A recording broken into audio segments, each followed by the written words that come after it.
near-death experiences. Perhaps many of you have come across stories filled with vivid accounts, or you've watched videos brimming with curiosity about what people have seen and felt after crossing the threshold of death. Alternatively, some of us might have personally undergone near-death experiences, embarking on an enigmatic journey towards the other side. Nevertheless, while many near-death experiences evoke strong and intriguing emotions, we are confronted with the undeniable reality that we still lack concrete and reliable scientific evidence regarding this phenomenon. Researchers and scientists have conducted numerous experiments and investigations in an effort to explain and gain deeper insight into a near-death experience, but they still remain shrouded in mystery. In today's world, there is a multitude of diverse perspectives and opinions on near-death experiences. Some individuals connect with them spiritually, while others view them as unexplainable scientific occurrences. This diversity has given rise to a widespread field of study, which simultaneously fosters doubts and debates about the authenticity of these experiences. In this video, we aim to share the near-death experiences of 4 renowned physicians. What sets these individuals apart is their extensive scientific knowledge, as they constantly employ a scientific lens to assess and investigate extraordinary phenomena. Their near-death experiences have led them to explore and contemplate the meaning of what we commonly refer to as the afterlife. We hope that these stories will help you solidify your belief in the mysteries and profound significance of life and death, a subject that even researchers grapple with and find perplexing.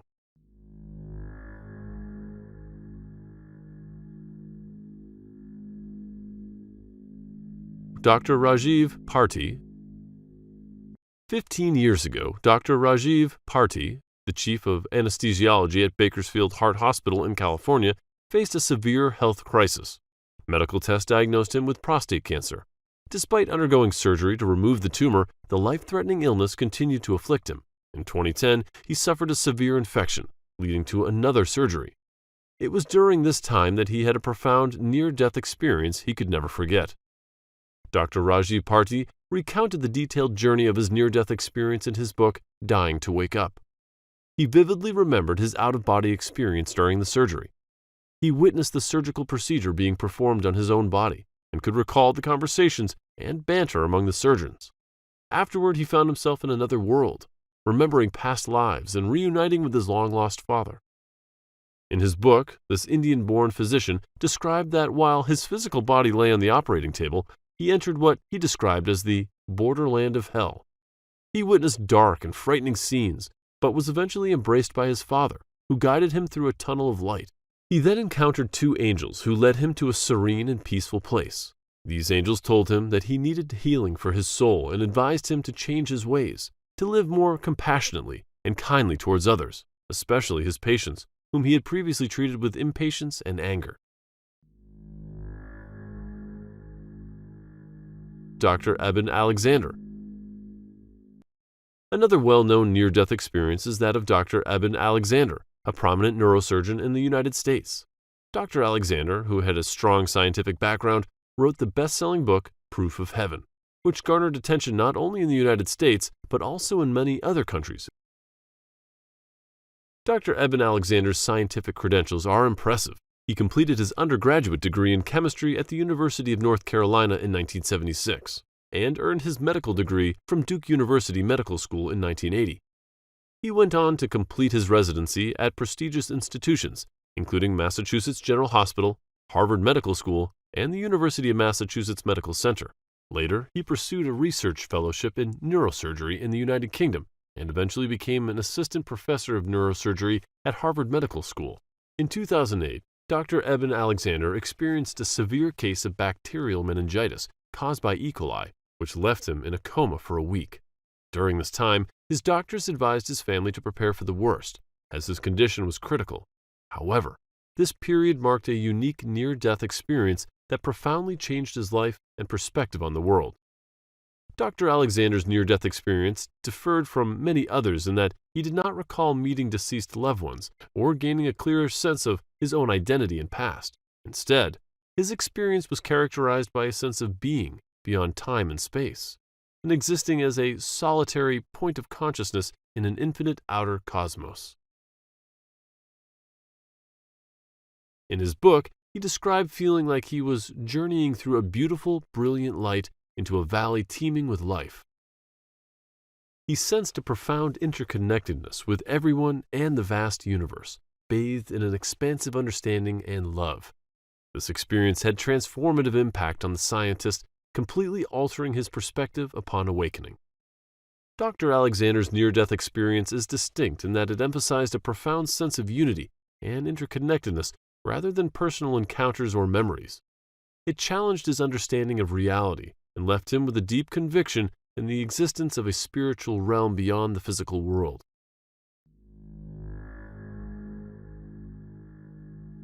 Dr. Anthony Soria, a specialized orthopedic surgeon at Chenango Memorial Hospital in New York, may not be as widely recognized as Eban Alexander, but his near-death experience has captured the attention of researchers in the field. Born in 1952, Dr. Soria's life took a dramatic turn in 1994 when he was struck by lightning during a family outing. At that moment, he was standing at a payphone in Albany, New York, calling his mother when the lightning struck, causing his heart to stop beating. His family initially believed he had not survived. Describing his own near-death experience, Dr. Anthony Soria explained that when he was struck by lightning and collapsed, he felt himself separating from his physical body, enabling him to observe his body lying on the ground. He could navigate through obstacles like walls and trees to reach a place illuminated by a gentle blue light, where he felt a profound connection with the divine. Subsequently, he was revived, bearing physical burn marks. What is particularly remarkable about his experience is the profound transformation it brought about in his life. After facing death, Dr. Soria underwent a sudden personality change and developed a deep passion for classical piano music, which he referred to as the music of heaven. Melodies flowed continuously into his soul, inspiring him to purchase his first piano and engage in music practice and composition. He was eventually invited to perform with large orchestras, including solo piano renditions of famous classical composers. From someone with minimal knowledge of music, Dr. Anthony Soria evolved into an extraordinarily passionate and talented piano artist after being struck by lightning, a transformation that remains a testament to the mysterious and life-altering aspects of near-death experiences. Mary Neal underwent a profoundly miraculous near-death experience after being thrown from her kayak during a whitewater rafting trip in Chile in 1999. She was brought to a state of lifelessness and survived without the apparent supply of oxygen for about 30 minutes. In her book and the Netflix documentary series Surviving Death, Mary Neal shares her extraordinary experience and how it changed her understanding of death. Mary Neal described that during this time she was trapped underwater without oxygen. She felt more alive than ever before. She sensed herself leaving her physical body, and her soul seemed to soar into heaven, where she was welcomed by a group of spiritual entities. She didn't recognize anyone among them, but they all became significant in her life. According to Mary Neal, the beings in heaven guided her down a path filled with flowers and towards a magnificent vaulted structure. She felt it was heaven and felt like she was home. There, she could look back at the river where her body was still submerged in the water. After being revived, Mary Neal believed that the beings in heaven conveyed her that it was not her time to depart, and there were many things left for her to do on earth. This near-death experience completely transformed her perspective and understanding of death and life.